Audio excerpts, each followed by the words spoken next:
আসসালামু আলাইকুম আমার আপুরা ভাইয়ারা সবাই কেমন আছেন? আশা করি সবাই ভালো আছেন। আমি আপনাদের বোন, আপনাদের দয়া আল্লাহর রহমতে আলহামদুলিল্লাহ ভালো আছি। তো এখন প্রায় রাত্র 1টা বাজে। আমরা ফরিদপুরের উদ্দেশ্যে রওনা দিছি। আমরা এখন স্বপ্নের পদ্মা সেতুর মাঝখানে আছি, কিন্তু এই স্বপ্নের পদ্মা সেতু দিয়ে ফরিদপুর যাইতেছি। আসলে কোনো এখানে কি বলবো, বলতেই পারতেছি না।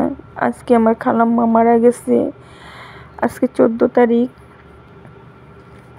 তো তার জন্য আমরা খালাম্মার বাসায় যাইতেছি। আমরা একদম একটা গাড়ি ভাড়া করছি, ভাড়া করে আমরা খালাতো মামাতো যা আছি ভাই বোনেরা সবাই একসাথে যাইতেছি খালাম্মার বাসায়। আজকে রাত্রে যেমন পথ শেষই হইতেছে না, তো ভয়েস দিতে গিয়েও ভালো লাগতেছে না। রাত্রে আর ভিডিও করতে পারিনি। দেখুন সকালবেলার ভিডিও আপনাদের দেখাইতেছি। এই যে খালাম্মার বাসা, এই যে বিল্ডিং তুলতেছিল, কত বড় 6 রুমের বিল্ডিং, কিন্তু কে থাকবে এই বিল্ডিংয়ে? আমার খালাম্মা তো আর নাই। তো দেখুন ওনাদের গ্রামটা অনেক সুন্দর দেখতে। আমরা আবার খাওয়া দাওয়া করে রওনা হয়ে গেলাম ঢাকার উদ্দেশ্যে।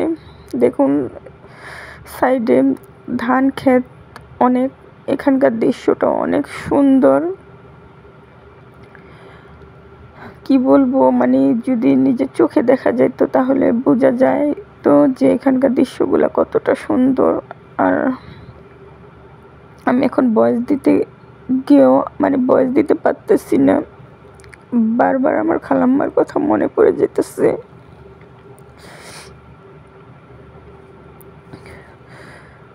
আপনারা সবাই আমার খালাম্মার জন্য দোয়া করবেন।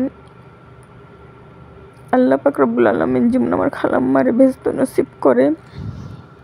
তো দেখুন পদ্মা সেতুর জন্য আমরা প্রথম স্টেপে চলে আসলাম। এখানে হয়তো টাকা পয়সা দেওয়ার কিছু আছে, ওইটা দিয়ে এখান থেকে আবার ছেড়ে দিবে।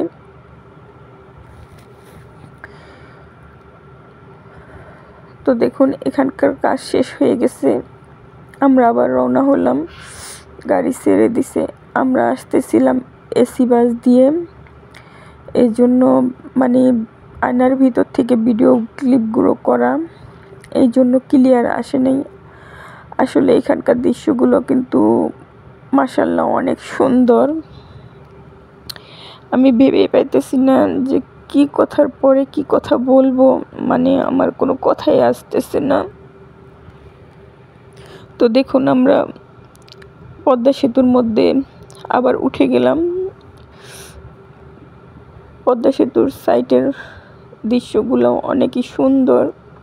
দেখুন এই যে এখানে আছে জায়গার দৃশ্য, খালি জায়গা। মূলত এখান থেকে পদ্মা সেতুটা শুরু হয়েছে, কিন্তু পদ্মা সেতুর আসল অংশটা হচ্ছে আর একটু আগালে দেখা যাইব। দেখুন এই যে পদ্মা সেতুর এই যে পানির অংশটা শুরু হয়েছে এখানে দেখুন ওই যে ঘাটে অনেক ছোট ছোট নৌকা বাঁধা আছে। এখান থেকেই পুরো মূলত পদ্মা সেতু শুরুটার। ওই যে দূরে দেখা যাইতেছে চর জাগছে, জানি না কতটুকু দেখাতে পারতেছি। আর পদ্মা সেতুর মাঝখানে অনেক ছোট ছোট ট্রলার নৌকা আছে। মূলত এগুলা দিয়ে পদ্মার মধ্যে অনেক ছোট ছোট ট্রলার আর নৌকা আছে, মূলত এগুলো দিয়ে মাছ ধরা হয়। বেশিরভাগ সম্ভাবনা মনে হয় ইলিশ মাছই ধরা হইতেছে। এই পদ্মায় একটা সময় যে উত্তাল ছিল, অনেক ঢেউ স্রোত, আসলে এই পদ্মায় এখন কিছুই নাই। দেখুন সূর্যটা একদম মাথার উপরে। আমরা কিন্তু একদম ভর দুপুরে রওনা হয়েছি, কারণ এখান থেকে ঢাকা যেতে প্রায় 3.5 ঘন্টা 4 ঘন্টা সময় লাগবে। তো ওই যে দেখুন আরেকটা অনেক বড় চর জাগছে, পদ্মার মধ্যে চর বলে ওই যেটা মনে করেন নদীর মাঝখানে মাটি ভেসে উঠে, ওইটাকে চর বলে। তো আমি এখন ভয়েস দিতেছি ঠিকই, কিন্তু ভয়েস দিতে গিয়েও আমার খুবই খারাপ লাগতেছে। আমার খালাম্মা 4-5 দিন ভর্তি ছিল লাইফ সাপোর্টে। তার মাথার 2টা রগ ছিঁড়ে গেছিল, ব্রেন স্ট্রোক করছে, তার মাথার মধ্যে ব্লাড জমে গেছিল।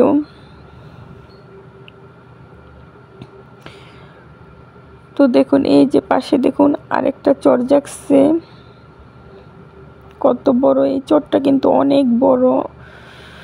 আর এখানকার দৃশ্যগুলা কিন্তু মাশাআল্লাহ অনেক সুন্দর।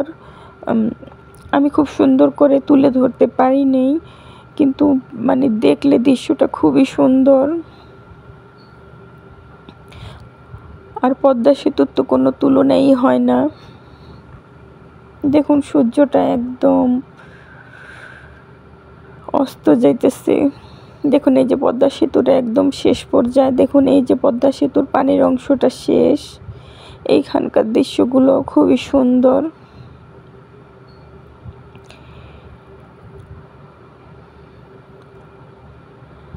তো আপনারা সবাই জানাবেন আমার আজকের এই ভিডিওটা কেমন লাগলো। ভালো লাগলে লাইক কমেন্ট শেয়ার করবেন, সবাই সবার জন্য দোয়া করবেন। এখানকার দৃশ্যটাও খুবই সুন্দর। আশা করি সবাই ভালো থাকবেন, আর আমার আম্মার জন্য সবাই দোয়া করবেন।